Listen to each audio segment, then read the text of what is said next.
Ready? We are going to have a great chat, I can tell you that. I'm having an interview with composer, pianist Neil Olmstead and mezzo-soprano Ana Guiguí. We are going to speak about one particular work. Secret. I'm looking at Neil so that he can slap me around if I get in trouble here. But the CD that we're speaking of is in reference to one particular art song work, "Secrets of Ferns." Some amazing poetry, including Neil's own, self-produced in the sense that they're marketable. We'll put all that up at the performingartsreview.net website, and you guys can feel free to mention. Because the idea is to let all programmers. Let's be clear. We want to let programmers know about this wonderful song cycle, and in turn, maybe they'll be curious and want to know more about Ana and so on. So we have. I think I've introduced you guys. Let me just mention the five art songs of this cycle. I think I've got that kind of correct as a musician. Secrets of Ferns. The poet is Anya Silver, and I want to know more about her. What Hurts? Poet is Sarah Perkle Hughes. I need to know more. Radiance. Oh, look, it's by the composer, Neil Olmstead. Oh, marvelous. We'll need to know more about this guy and his poetry. And Colaboração, too. I hope I pronounced that Portuguese nearly okay. Poet also, Neil Olmstead. And by the way, I am much more curious, Neil, about your poetry than I have been in the past. And then finally, Doe and Fawn, the most incredible piece of work by poet Sarah Perkle Hughes. But this will segue us beautifully, and then I got to tell everybody who you guys are. Not that they don't already know, I'm sure. But the point is that what I love about your music making, Noel, your compositional skills, if you will, is, and we'll discuss it, this wonderful mixing, really, of colors, wonderful use of colors. Beautifully, very, very intelligent. I now realize more than ever, and so on. Okay, now, composer, pianist Neil Olmstead. This is kind of dumb, but I found it. I thought about, I don't know, Tale of Two Cities or something. Born in Paris, but secreted away as an infant to be raised in rural Massachusetts. I mean, it's like Superman. You know what I mean? He arrives, he's raised on the farm, and then does good deeds. Pianist, composer, author, educator, expertise in cargoing, but in jazz and classical genres. That's the idea. That is very big time the idea. Let me repeat, jazz and classical genres, and that's become because he's a professor of piano at Berklee College of Music in Boston, as we've mentioned it in earlier conversations, one of the great colleges, professional jazz colleges in the world, really. Did you want to say something, Neil? No, not at all. I mean, you're right. I was born in Paris, but I didn't spend a lot of time there. And spirited away is a nice way of putting it. Exactly. So I just find it kind of cute and interesting because somewhere in your DNA, age 3 months, there's something Parisian. There's some visual images that have been locked in the very back recesses of the brain. So I just wonder. Now, mezzo soprano Ana Guiguí. Hang on, I got to pull this down a little bit so I'm clear here. DMA. May I just bow a little bit? In opera at USC's Thornton School of Music. Yeah, I live in Yeah. Santa Barbara, just a little bit north of Los Angeles. I know very well about the opera department there as well as the Thornton School of Music. Um, and toured, I hate this, toured as not just a mezzo-soprano, keyboardist, vocalist, and so on. Have I got this right so far with Christopher Cross? Yeah. Portrayed the role of what have I got? I'm missing a word. Something Petty in the Broadway So it's National Vine Tour. Petty, yeah. Thank you, Vine Petty. Yeah. of the Buddy Holly story. Ding, ding, ding, ding. Wow, exciting, interesting jazz, may I say, in terms of your technique and That's approach. that's rock. Buddy Holly story was pop rock. Yeah. Okay, that's the classicist. I just put my foot in my mouth. Sorry, everybody. That's I'm just that's a Beethoven guy. okay. That's okay. But I do sing jazz as well and musical theater. Yeah. Yeah, as we know from this song cycle, which we'll discuss in a bit, the style of your singing, Mm. I loved it. Recorded with Ben Folds. Let me go through here. A couple. 2014 Associate Professor of Voice at Berkeley. College of Music, so you guys are compatriots Yes. in this artistic director of opera on top Latino. Am I okay so Opera, far? opera on top Latino. Yeah. Mission is to perform, preserve, revive, and potentially create, remember I'm from Southern California, new classical Spanish language vocal repertoire.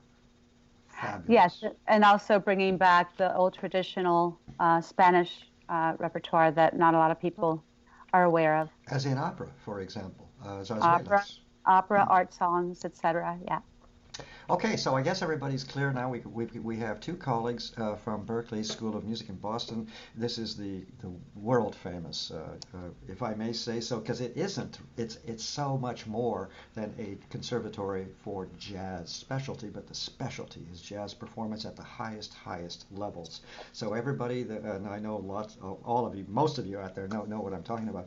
We're at that edge, or that really wonderful edge of two colleagues. When did you kind of fall into each other, as it were? Well, I mean, I can start off with that. It was very simple. I had composed one of the pieces in this song cycle, and I was actually doing some work at the college and shared that information with a colleague of mine. And she said, "Oh, you should go talk to Ana Guiguí and see if she would like to sing this song." So it started off with one song in particular, and I went down, literally walked down one flight of stairs and knocked on Anna's door. I had not met Ana previous to that. And so she sort of came to me through this other recommendation, which was great. And we immediately agreed that we would have a rehearsal, and we started rehearsing that one piece. And that led to then two more pieces being composed over the course of a fall semester. And then the subsequent two pieces to round out the song cycle of five were composed during the course of the year. And from there, continuing rehearsing concurrent with performing those pieces, first in a set of three of them at the college, and then the complete song cycle was premiered, I would say, about 9 months after that. First, I want to know what that first piece of the song cycle was. Then, I believe Ana is dying to speak, so we'll let her have a go at it, yeah? Okay, no, it's okay. So the first piece was what of this? Well, the What piece hurts? inspired the entire song cycle was "What Hurts" by Sarah Perkle Hughes. So that was the poem that I really got to. I have that one like triple starred, and we'll Yeah, talk about it. What hurts? Okay, I'm glad to know this that was the first. Okay, exactly. That was the first. Ana, you had something maybe you wanted to say. Oh no, I was just smiling because I remember the moment that he knocked on my practice room door, and I said yes, and he said, "Hi, I'm Neil, and I wrote this song for you." And I said, Ah, "What? what? What?" I really what? But I mean, literally, it was that someone had recommended me to sing the song. So it was a really fortuitous meeting, and we just felt that we definitely had enough in common, and that, I mean, I thought the song was beautiful, and it was very challenging for me. So I always take on challenging projects. I like that. And that's kind of what I meant about Berklee. And I went to Cal Arts, which was crazy enough. So give me a break on at least being a Cal Arts grad. But the point is, I'm pretty square. I'm an orchestra conductor type. Until lately, I've loosened up a lot since retirement. I don't know. It must be the gin and tonics or something. But the point is, what I meant about Berklee is, and I'm pushing this right back at Neil because this is an increasingly important impression. You are major and you are at Berklee, so there's that. See what I'm trying to say to everybody? There's this, it's an amazing conservatory, that's what I'm getting at. First class, and there's this wonderful aspect that is improvisation, the art of improvisation, jazz composition in terms of chord structure and so on. And Neil, help me out here. Finish that one out for me. No, well, you're right. I mean, and I consider myself, or have considered myself, a jazz pianist and composer. But of late, and again, in a big part, having to do with this discovery of this, my new voice, so to speak, in this song cycle, as a legitimate composer. I have composed works for orchestra in the past, and I think you have that on your repertoire there, the Warsaw Philharmonic and Bratislava Radio Television Orchestra. But my primary, my work was teaching and then playing jazz, and really, so this is a new project, and hence the recording to promote the project. Yeah. Bingo, got it. Stop playing over there. Yeah. Sorry. Ana. I'm trying to make it quiet over here. Please be quiet, okay? No, I'm just Sorry. kidding, of course, but motion is kind of distracting. And therefore, I mean, I'm sorry, I didn't mean to give you a rough time at all. It's just kind of fun. We have a history, but the point is that's what really has impressed me so much. And now you have actually told me more in a kind of confirmation. And I want to ask this question because you are not alone among. I mean, I'm sure I'm going to get in trouble, but I have another wonderful friend, composer, film, television. Mm-hmm. Okay, and now he's at a certain maturity. Maybe I don't mean to put anything disparage anything at all, but something about is there any kind of what I'm trying to get at? Some kind of special challenge about so-called art song. Let's say, compositionally, is there anything that takes you a little beyond where you see what I'm trying to get at? I don't mean to say we're better or anything. Yeah, I think the inspiration was not necessarily an increased challenge for writing this, although I'm realizing, having done it, that the challenges are greater than maybe I had anticipated. But the inspiration was really through the poetry. And I thought, well, if I can love this poem as much as I love it and then transform it into some sort of musical setting, that I think I will have accomplished something. And having some success at that first one, I started to dabble in the others. And that does take you down a different route in a way from jazz, in that there is a set kind of parameter. Lots very flexible, but something about the discipline of composition that's involved with poetry. Well, and recording these pieces, we had, every note had to be exactly as a classical musician would perform and record these, and there was no improvisation in these pieces at all. And an additional challenge, absolutely, for the jazz artist, the jazz pianist, to come in and just read everything as precisely as they have to read it. So your turn, Ana, because this is a wide open territory that we have been meaning to speak about. The difficulty of execution. These are difficult pieces and so on. Yeah, they are. And I mean, it's a classical approach, but there's definitely jazz influence. Oh, yeah. And in singing them, I approach them with a classical technique. But there's times that there are a lot of meter changes. There's high tessitura, and then I drastically drop to chest voice so that I'm accessing all my registers. You are a mezzo. Yeah, I'm a mezzo. Well, my new voice teacher's telling me I'm a soprano. I was like, what? But your voice can change. Excuse me, your voice can change as you Sure. get older. And I just have an extended range with low and high notes, so she felt I'm more of a soprano at this juncture. And I love your middle mezzo, if you will, forgive the alliteration, your middle mezzo voice in these songs. That the middle register, I've got to we'll get to some pieces specifically, I hope, but where the voice is so, you're so comfortable in a range. Exactly. And then the high tessitura, as you said, is very difficult. And as I listened to it again today, I've heard it earlier. Boy, I thought, wow, this really is, again, in terms of Neil's project, this is art song. This is, you know what I mean? This is tricky stuff. Anyway, sorry, go ahead. That was it. And go ahead, Neil. Okay, yeah.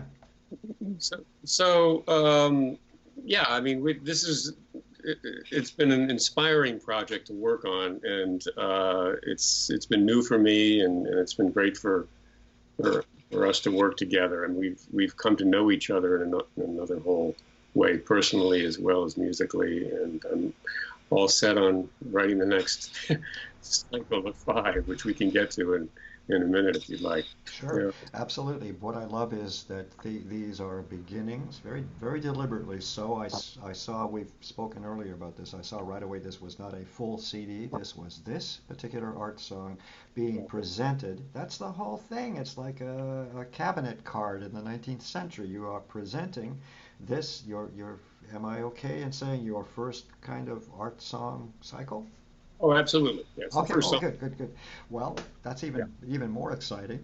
And so this we're going to push, and we will do this at the at performingartsreview.net. But again, why don't you? Because I know it's self-produced. Let's just go there now, and then we'll go back to when you were kids and how come you made this silly decision to go into music, both of you. But Yeah. Neil, if you don't or mind, give us a little rundown, and then I'll try and get it all up on the website about where people can pick up this particular CD of this song cycle. Well, we are on Amazon, and so So I'll put that up for it's sure. CD Baby as well. Perfect. So those will be the two immediate ones, and then there's also a Facebook page that you can look at, Ana and Neil. I'll pass that along as well. Yeah, Mhm. and websites, of course, for you. So, Website. okay, good. Just get that capitalism out of the way here. Yeah. Uh, Yes. Mhm. okay, it's time. Corny, but really interesting, I hope, which is that we mentioned Neil was secreted, everybody, away from Paris as a young babe. This is horrifying. What was life like in rural Massachusetts? I guess that's better than rural. Be Well, careful. yeah, I was just thinking, name a state in the Midwest. I'm in trouble, hundreds of millions of people. But the point is, what kind of a joy and wonder was that? Because there is something to. Well, I think one of the beauties of growing up in the countryside is that and with a family of six, in other words, four children, I had a lot of independence. I had a lot of freedom to hang out and discover my own life. I wasn't programmed the way young kids are in this day and age. I was asked to take piano. I said, well, my mother said she's thinking about getting a piano. And I think I was 4 or 5. And I badgered her for a year. I said, when are you going to get the piano? When are you going to get the piano? But so And what was that about? I mean, how do you pick? How does a 4-year-old pick up? I've got to learn this piano thing. Did you hear something earlier or whatever? What? so finally they got this old upright piano and they rolled it into the back hall. And I shortly began lessons after that. And by the time I was in 8th grade, all my friends were saying, "Oh, you're going to be a jazz piano player when you grow up." And I said, "Yeah, I think so." Or I didn't really know, but Peer pressure. exactly, peer pressure. But I think it's the freedom to discover when you're a young lad, young kid, that was the most valuable. And then, of course, the support of your parents and so on. So, And community, because I'm thinking big fish in little pond. I was one. Here in Santa Barbara, I started the Youth Symphony. Little town, started the Youth Symphony here, and all of a sudden I was Mr. Wunderkind. I was slapped down by the Eastman School of Music soon enough, but anyway. Anna, it's your turn. True confessions. How come you became a singer? Well, it was inevitable. My father was a conductor of symphony orchestras. My mom was an opera singer. And my brother and I both grew up playing all sorts of instruments, and piano, flute, and viola were my first instruments. And I sang in choir in school, and I always aspired to sing whenever I could. And I played piano and sang. That was my favorite thing to do. So I started classically, I guess, and then my brother and I discovered the Beatles and all the pop celebrities and amazing music. And so we started venturing in that direction, and we both wrote songs, and we had a drum set and a record player in the basement of the house, and we would jam out, and then we started playing out with friends. And so I was always keeping up all the genres in a way, the classical and the contemporary, and then started listening to jazz, and just always had an affinity for all styles of music just because I like music, and I thought all of it was great. But started with classical because that's what I grew up with in my household. Also, it reminds me of how old I am. Remember, I mentioned I was the square classicist in that when I was in my early 20s, I was horrified at rock and roll. I thought this was the end of art and aesthetics and everything else. I thought the Beatles were horrible, mainly because I had no idea. Remember, you know what I mean? The denial Yeah. thing. So what I find in my old age, which is so reassuring, I will go to my rests somehow happy, in that younger artists. I can't believe that already a whole generation has sprung up, fed on Beatles and pop music and everything else, are not only survivors but have an entire new, wonderful, expanded take on the whole genre of music altogether. Right? It's huge. It's delicious. It's wonderful. Neil, you want to say anything about that as a professor? No, no, no, no. I'm more conservative too. I like mainstream jazz, and I'm a classicist. But I did love rock and roll as a kid. See, Absolutely. okay, he just confessed. I We're love. all 27,000 of us are witnesses to that. You just did that whole excuse and then said, "Oh, but I did love rock and roll." Huh? Ha! Did love rock. Yeah. Imposter. Okay.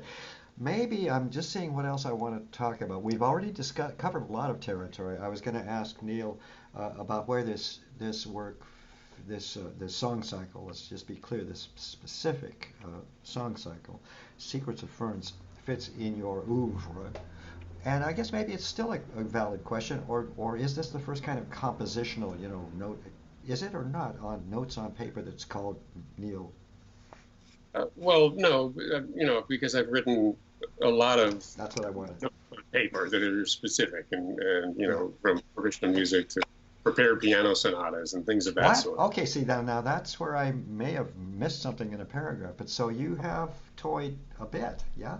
Well, the John Cage sonatas and interludes for piano, and Yes, I do actually. I'm going to review a CD of that. Yeah, never heard of them before, but anyway. yeah, gorgeous. And I performed about 7 or 8 of them, maybe 20 years ago. And then I also composed 5 different sonatas myself for prepared piano with the same settings that Cage used.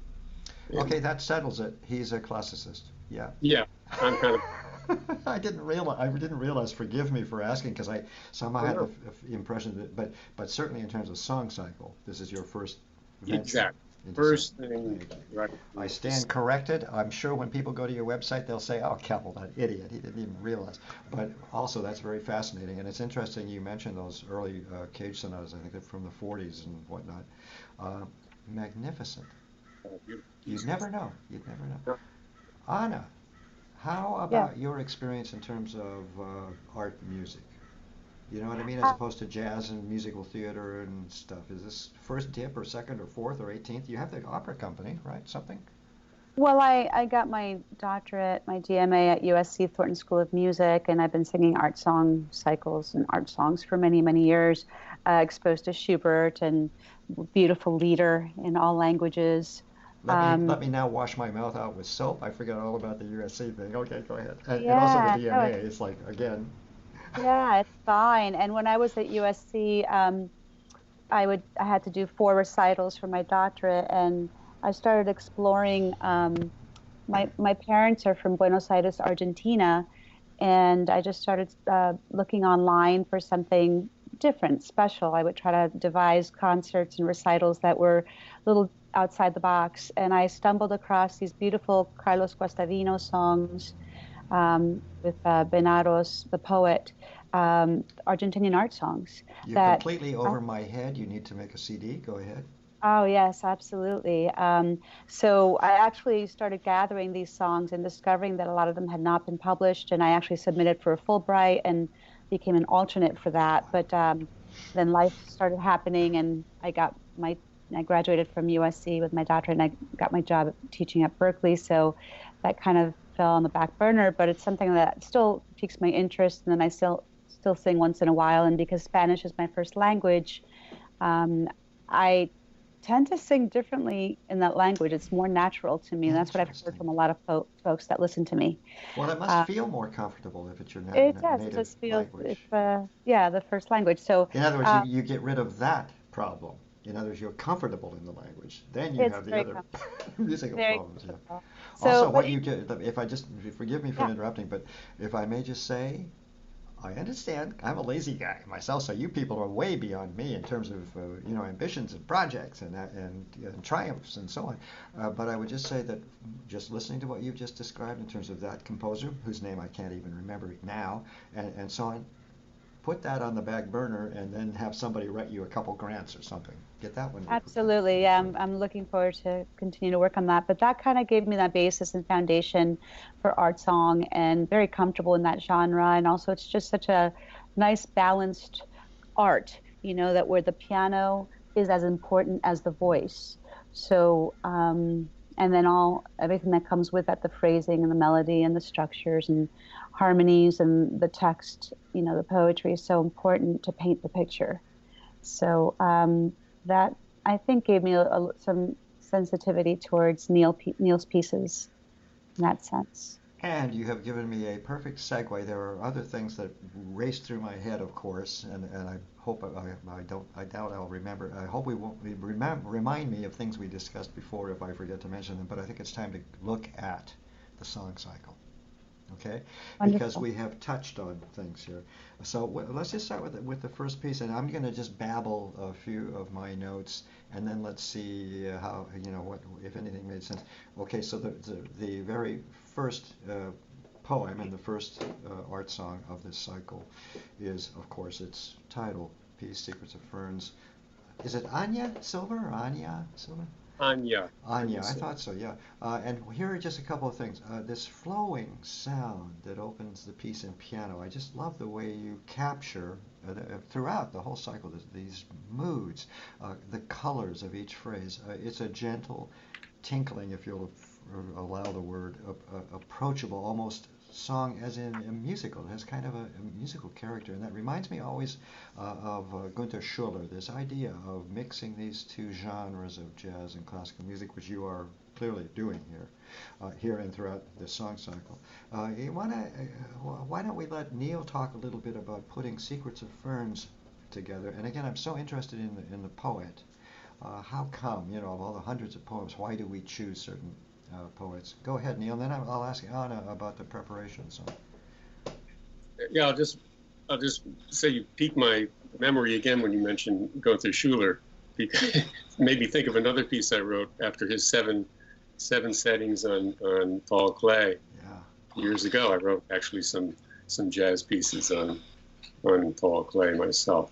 Uh-oh. So you were influenced, yeah? You remember, when people start talking to you about different things. So anyway, this particular piece, I consider it like a little character piece with a sense of humor to it. Ferns wearing little white nightgowns and dancing and whispering in the forest and this sort of thing. The piece was initially inspired, the poem was inspired by a set of paintings by Anselm Kiefer, which I think you're aware of. And then Anya wrote the poem, Secrets of Ferns, and when I told her I was writing music to her poetry, she was tickled because she was thinking, okay, it's going to go now in three stages, from the paintings to the poetry and then to the music. So sadly, she passed away before she heard the premiere. She had a long bout with cancer, and she was in perfectly kind of functioning state, but she did go in the hospital and passed away kind of suddenly. And then this piece was premiered at her memorial service. But getting back to the poetry of it, I love the picture. I love the mystery, and hence it does sort of start with a kind of arpeggiated Debussy. Magical realist something. A floating some kind of mood magic. Exactly. And then it goes into a metric modulation where it moves kind of rapidly in the middle. And those are tricky for Ana and I to get together, those entrances, because it modulates to a faster mode, and then she has to make these. We have to come in together, these entrances, and then the ending is kind of this sort of a little bit more grandiose quality that kind of wraps things back up into the conclusion of the the Secrets of Ferns. Yeah. Let me jump in if you're done. I don't mean to interrupt you, but if you're more or less done, I want to just jump in and read a little bit, and then let's let Ana have a word, because you mentioned it is. There are amusing bits. This idea of Secrets of Ferns wear little white nightgowns, and you know what? I went and had a look in order to figure it out, and they do. They close up at night. And the bottom parts of the leaves are little white nightgowns. And then in the day they open up and they have their green leaves. That's stunning. But, so that's all very charming and very well. But, as you very well know, Anya Silver is not fooling around here, as never are poets, because I want to read the last bit. All the dreams become one enormous dream, and the secrets, one secret, larger than the earth. I mean, this sort of juxtaposition of the cosmic and the earthbound and the soil and the world and the universe, and so it's marvelous. How about preparing this piece? Because I have here, first of all, the piano writing is very sophisticated, wonderfully colorful and narrative, as I've mentioned. But there is this high tessitura that you're all over the place, really. I saw your eyes just pop out. So tell me about that. Yeah, this is all the pieces are a little bit challenging, but that's what makes it fun and interesting. And I'm looking at the music, that's why I'm looking to the side a little bit. And worthy, by the way. Hello. Go ahead. The meters are changing quite frequently. We go 3/4 5/8, back to 3/4, then it goes into, and the dynamics also change tremendously. We go. This is something that also, if I can just touch briefly, that sure. Neil, as a first-time art song composer, there were things that I had to point out as a vocalist that I'd say, well, this is a little unusual, because to sing this with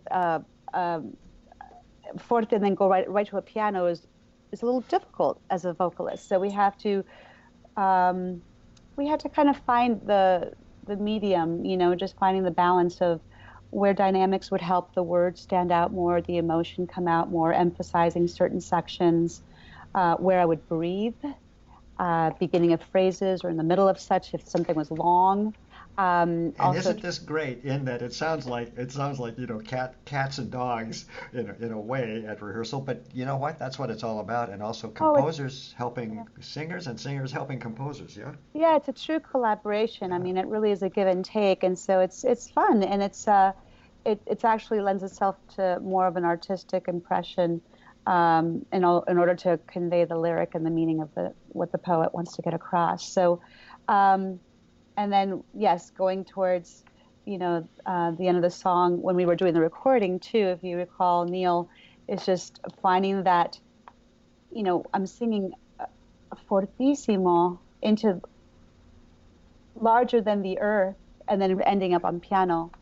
And then the piano's pianissimo, triple P. But just finding that right balance, and that it still carries the sound and the meaning, and and also suiting this, Neil, speak up about this. I'm just jumping in here, but suiting a dynamic structure, if you will. Like, for example, that delicious diminuendo to nothingness at earth at the final word, tapering it to whom you're working with and stuff like that. I mean, that's the art, isn't it? Oh, absolutely. And, one of the beauties of first of all, not doing this before, and then working with someone as flexible as Ana is, that I was able to I was happy to give her a lot of leeway to revise and to work both temporally and dynamically and texturally. And I mean, there was one piece that we actually modulated down an entire minor third. I remember talking about this, and that's part of the whole thing. Bach did it, everybody did it. You know what I mean? To suit the voice of the occasion, if you will. So it's different than, I think, writing, for instance, a violin sonata or something, and with all of the repertoire available for the accommodate. That is almost easier than to work with an individual who's singing, that you're dedicated to having sing these pieces, and to see what kind of accommodation and flexibility And by the way, They, that's the beauty. Hello, Anna. That's the beauty of the human voice, as Hmm. opposed to an instrument. Every a composer knows Hmm. what can and cannot work. Let's say for a violin sonata, but the voice is her voice, his voice, and so on. There's this Mozart. I'm sure knew this very, very well. Yeah. I would like to move on to what hurts. Oh, did you want to say something, Neil? Sorry.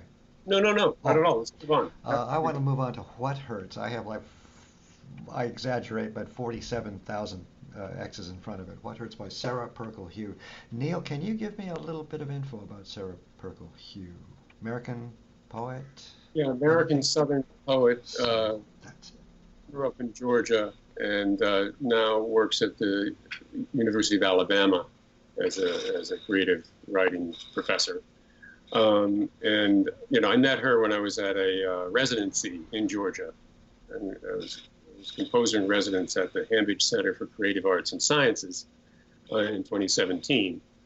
And this was a residency where there were maybe a dozen, not even, of artists, visual artists, writers, and I was the only musician there. And so we were able to collaborate, casually, and were required to go to 4 meals a week together, and then They don't do tea in the South. What do you mean for me? and other than that, we were free to compose. And I was working on another project, and yes, and I read this piece of What Hurts, and I just was like you, I think, Dan, just blown away by it, by What is it about Southerners and Southern writers, Southern poets? It's just something they go right to the heart throb of it all. Anna, the any idea? Any thoughts, or are you waiting for your turn? No, I mean that was my. I think the point I was going to make about this is just that Neil pointed out when we've done these presentations, we've done performances and then sort of a half master class where we discuss the poetry and how to set poetry Nice. to music. Just that Neil had the pleasure of working with a living poet here, so he was able to get some leeway in terms of what words he could cut or what he could include, that kind of thing. Which, Neil, did that make it easier for you in terms of your composing? Well, the poem is actually, and I don't know if Dan, if you had the opportunity to look it up, but it's actually a little bit longer than what we. I didn't. I thought I had the whole poem in front of me. Yeah, sorry, I A didn't do that. section of it that I did omit, and because again, as Anna points out, I had the flexibility of working with a living poet. I was able to call her up and say, hey, can I take this part out? I think it's going to be too long, and I actually didn't totally like it in a certain sense, artistically. But as a poem, I think it works. As a song, I wanted to hang things together a little bit tighter. Now, there are apples and there are oranges, yeah? Little things that are different that need to be worked with. That's the whole idea. You're a composer, you're looking at a poem, and she didn't fall on the floor in a dead faint when you said, I wanted to get rid of all the stanza. It worked. Flexible. She said, well, I write these poems, if people want to mess around with them, that's fine with me. But which is not what a lot of poets would do. I've had people say, oh, no, you never, never, never change the poetry. And what I want to do again is read just a little bit, Sure. okay? Because what I love is, and you're going to explain it to me, both of you maybe even, there is a trick phrase that takes the whole thing to about the fourth sub-basement of psychotherapy, okay? Maybe what hurts should always hurt. These needling griefs we need to feel, remind us where we tend to fail. Reminds us when we tend to fail to spy sharp edges we should fear. Then the heartbreaker. My heart was snared by a poet's sneer. Now that line takes the whole meaning to the deep south, if you will, to the fourth sub-basement of psychoanalysis or something. I mean, that one, it's like, what? What? My heart was snared. That's lovely. Was snared by a poet. What? By a poet's sneer? Tell me what you're and then let me just finish.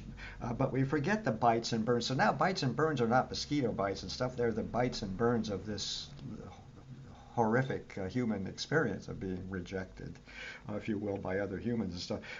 But we forget the bites and burns like tender feet in thorn-filled dirt. We stay exposed to further spurns. And some of it said to future spurns. I think you used the word future spurns instead of further spurns. Maybe spurns. It doesn't matter at all, really. My heart was, and then at the end of all that, further or future spurns, my heart was snared by a poet's sneer. Maybe what hurts should always ... Go, Neil, it's your turn. That is one hell of a poem. Well, was actually hurts, but I left the hurts out at the very end. And it was one of the things that I was so happy that she had flexibility. But I love it because it just it makes a perpetuum mobilum of this cycle of words. So one thing to point out with this poem is, and as you read it, we heard a rhythm to the line. You know, da da da dum bum bum bum bum. So I immediately loved that. Okay, and then the form of every stanza, it's a pantoum. So the second and fourth phrase of every stanza in the written poem is repeated as the first and third of the following. And she added another technical challenge to this, which she has explained. We have done presentations with Sarah at a poetry festival, and it's been fun because she's been able to add, then again, another dimension to it. So she said there was another discipline that she put on top of this while she was writing it. But yes, I think you're right. I mean, it pulls at the heartstrings in such a deep, deep manner. So it was fun for me because I was able to look at this as harmony that was triadic, but obscured by use of inversions and secondary notes in the bass, so that the tonal centers, the tonal center was there but shifting slowly, and the actual function of the harmony was abstracted in a way. So it's like functional triadic harmony abstracted in a way that leads the listener towards something but doesn't actually give him the full gratification. Hey, I understand that completely, but it's so DMA. Anna, it's your turn to tell me well, about that makes sense. text I mean, because he's supporting the text and the meaning of the text and the expression, the But emotion. what about when you came upon that, my heart was snared by a poet's sneer? And we talked about this, ring? Neil, actually. Yes, because of my diction, we were trying to separate poet's sneer. Oh, that's tough. I said poet's sneer, but it's poet's sneer. So in my singing, I had to be very articulate with that. It definitely affects how I approach it, how I sing it. And this is in my chest voice. So this is easier in terms of, not easier, but just supported in a different way. And my heart was snared by a poet's sneer. It's where it lives in the voice as well, reflects the meaning of what this emotional impact is of the words. I can remember, too, also our very, very first rehearsal. And Anna saying exactly what you said there, that, oh, that's the meaning of this poem here. I do remember that quite. Wow. Yeah. That's where it lies. Yeah. Okay, well let's tear Neil Olmstead's poetry apart, shall we? Because I want to look at radiance for a second, and what I guess what and also later colaboração. I hope I'm close in Portuguese to Neil Olmstead, two poems of Neil Olmstead, and what I want to know, all kidding aside, is give me. We're way over, but we're gonna do this anyway. We gotta get through this interview because I love it. But give me an idea of when was it that you decided I'm safe? I can put something down, a couple stanzas. They make sense intellectually. They have certain syntax or whatever. You know, when did you decide? Okay, I can take this risk of being a poet. Well, when I was writing What Hurts, I had these other pieces in my mind, musical pieces that I had preconceived, if you will. And I felt that I wanted to make those pieces that were, in the case of Colaboração, it was actually a jazz tune. Yeah, and I wanted to make those pieces more permanent, so I wanted to add lyric to them. So we should understand that we're not setting my poetry to music. We're now setting my music, I'm putting lyric to my music. So I consider myself really not a poet, but maybe a lyricist in that sense, you know. Still, you had to invent some words. Come on now, you Oh, can't get out that easily. no, absolutely. There's some invention going on. And so I was taking off on that whole sort of that romantic kind of loving aspect of what hurt, and seeing, oh well, how can I depict some beauty here? And in that case, you know, I wrote Radiance, and then I wrote Colaboração at the same time. I was actually writing the three pieces simultaneously. I was finishing What Hurts, editing that, and then I would move from that to one of these others. And by the end of 3 months, I had three pieces, which was kind of fun because I didn't get bored. Yeah, but multitasking, you know, the stats say men are no good at multitasking. So, Yeah, so I know. I try, and always in the end, I have to just focus until that one's done, and then next until it's done. I wish I could multitask, but anyway, I'm making fun a little bit here, but handling 2 or 3 projects at once. But again, in terms of your writing, and Ana might speak to this also, you know, I'm always very suspicious about the intellect. What I mean is a huge compliment. When I see and meet quiet people, you seem to me to be rather quiet, who write interior light in fractured frames unveils a broken body's suffering. Explain yourself. It's biographical, not autobiographical, but it actually describes a specific individual. Wow. So, ghost notes shading deep emotion. This is a poet. Hello. So I'm giving you license. Oh, I like that. I like that. Yeah.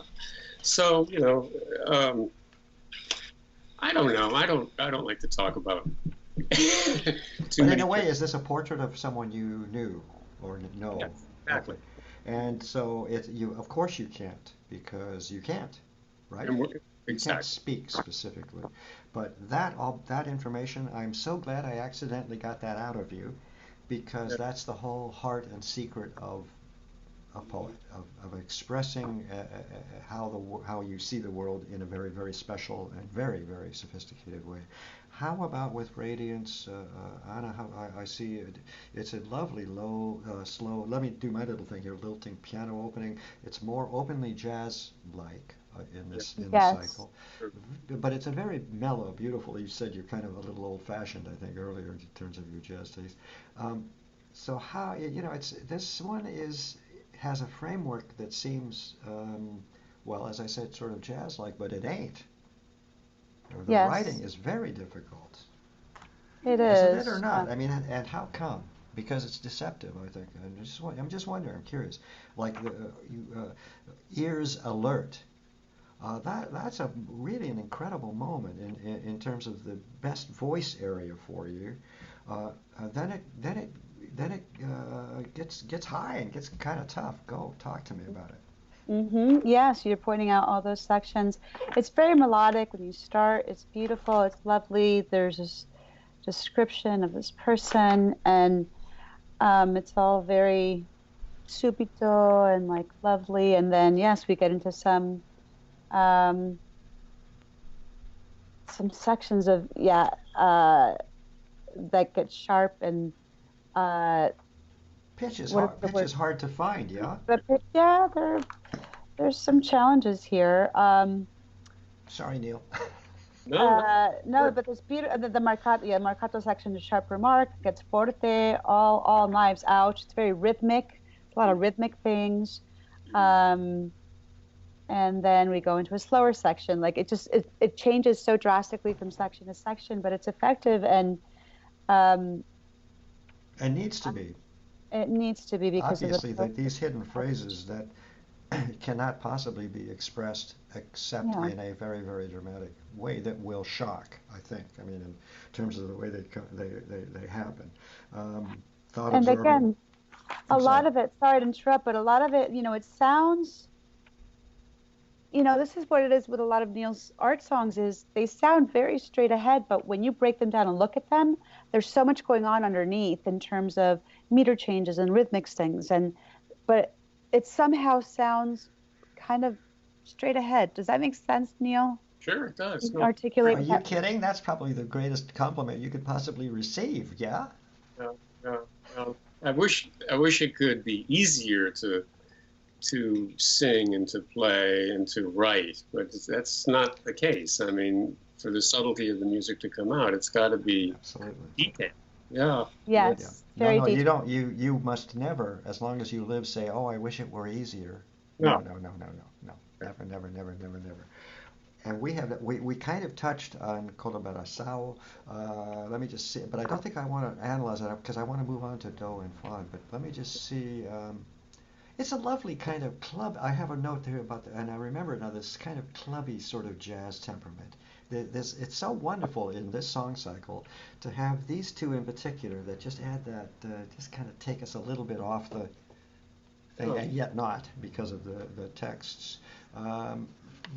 These pauses, beginning of the theme, and so a completely new, extensive piano intro to a particular section. I'm just looking at these off the top of my head, but evocative, moody, and that you are in your range comfortably. Did I get that right?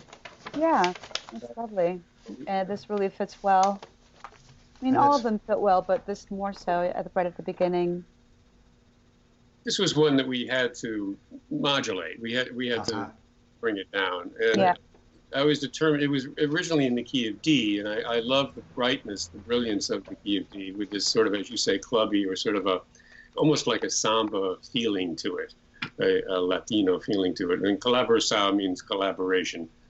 And so I liked the fact that it was in a sharp key, and I wanted to keep that element. So we moved it down to the key of B, which made it much more challenging for me to play because all of these sharps and everything had to be kind of worked out in the accidentals. But it laid really nicely for Ana, and and it retains that element of all those sharps, So I mean, it has a little bit more brilliance than if I were to take it to B flat, which would have been maybe easier to write. Interesting. You understand. Yeah. That is interesting. And then remember now here with colaboração, we are speaking of Neil Olmstead's poetry again. And what do you know, son of a gun? I come upon destiny will follow, leading into a world where all in life knows a truth, where love begins at the core of humankind. It's like, that's what it's supposed to be. Oh, thank you, Neil. I mean, indeed, that is it. So I'm glad that more and more people, especially in these times, are expressing this need. When I was younger, I thought it was a little cornball, this thing. Oh, let's make love instead of war and stuff. And you know what? That's exactly what has to happen. Period. Ana, talk to me about colaboração. Yes. Then we'll do do and fun, and then we got to get out of here. Sure. And again, Sarah Perkle Hughes, wonderful poet. Oh, so we're moving excuse me. I'm sorry. Let's touch on colaboração on Neil's piece, and then we'll move on because Don and Do and Fawn is wonderful. Yeah, of course, and something that I haven't touched on yet, but I had to count a lot. Yeah, this is so one what? of those, Neil, remember, of just counting myself in. That it's hard because there's some spaces and there's some deliberate, just space for the voice to be able to come in, but I have to keep the time going underneath, subdividing. I have to stay in. And just beautiful lyric and lines. The melody is so beautiful here. And the text, the clarity of light, so bright.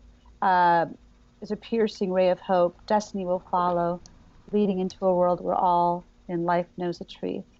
And then, just again, the changes in dynamics. Not as many meter changes, right, Neil, in this piece? No, but I think you're absolutely right. It was really challenging because there's a lot of straight eighth note activity going along in the piano, and then she has to come in quarter note triplets that has tempo, and it's like. And it's 2/2. Yeah. 2/2. Hey, that's what art song's about. Hello. Yeah. You know, as in we're not fooling around here. Let's you know, we are so over. I hope people, I know perfectly well people browse, they'll do 7 minutes, who cares? The point is when the conversation is done, it is done, and I have to say we've got to end it, but I have to touch on Do and Fawn. Not only is the poetry so beautiful, Sarah Purple Hughes, but the imagery of this encounter with a doe and her fawn while hiking on a trail. Most of us have had at some point in our lives some little experience where a wild thing appears in front of us and everybody freezes and stares at each other, and then everyone moves on about their lives. But this is so gorgeous. Neil, give me an idea of what happened when you read this poem of Sarah Purple Hughes and how it went. Well, I wanted to write another piece to her poetry, and I chose this because I thought it was going to be easy. Here we go back to easy again, right? But it turned out I thought it was going to be, okay, I'll just have this little Aaron Copland-esque vignette of Do and Fawn, and it's all going to be kind of lovely and beautiful and maybe sort of secondary in the cycle. Well, as I got into the writing of it, of course, one starts to realize how. Sorry, I've got a couple cars going by. Would you mind repeating what you just said? Yeah. So as you see in the poem, it's really the dynamic between the mother and the fawn, as a consequence, and so logically, I got very, very deeply involved, sort of emotionally invested in that, and the piece ends in kind of this sort of dark, ambiguous note where it starts off kind of bright and colorful.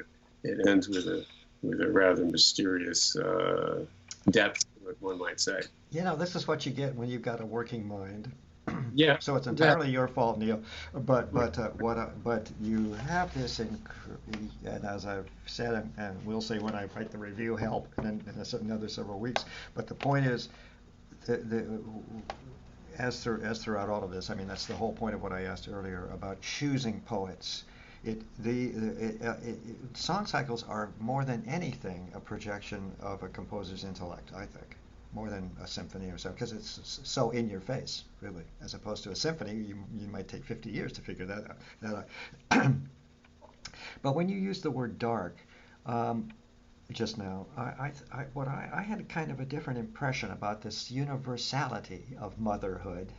This metaphor of motherhood made me all weepy. I thought about my own mom, and I thought about all the moms of everybody else. And women, as you know, mothers sacrifice everything. It's just that. That's just what it is. Who wouldn't remember her own mother?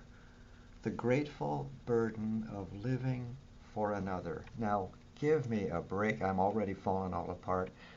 Absolutely brilliant. So this is just a beautiful, beautiful one song in this fabulous song cycle. Let me ask you, was it arbitrary, or do you feel comfortable with and then we're going to end with the idea, with the song cycle being called Secrets of Ferns. You know what I'm getting at? Does this encompass secrets? Certainly, because the secrets are everywhere in these texts, but give me a clue. Well, in terms of the entire song cycle being Secrets of Ferns, that title, I loved the title as a phrase, and I liked the mysterious quality of it.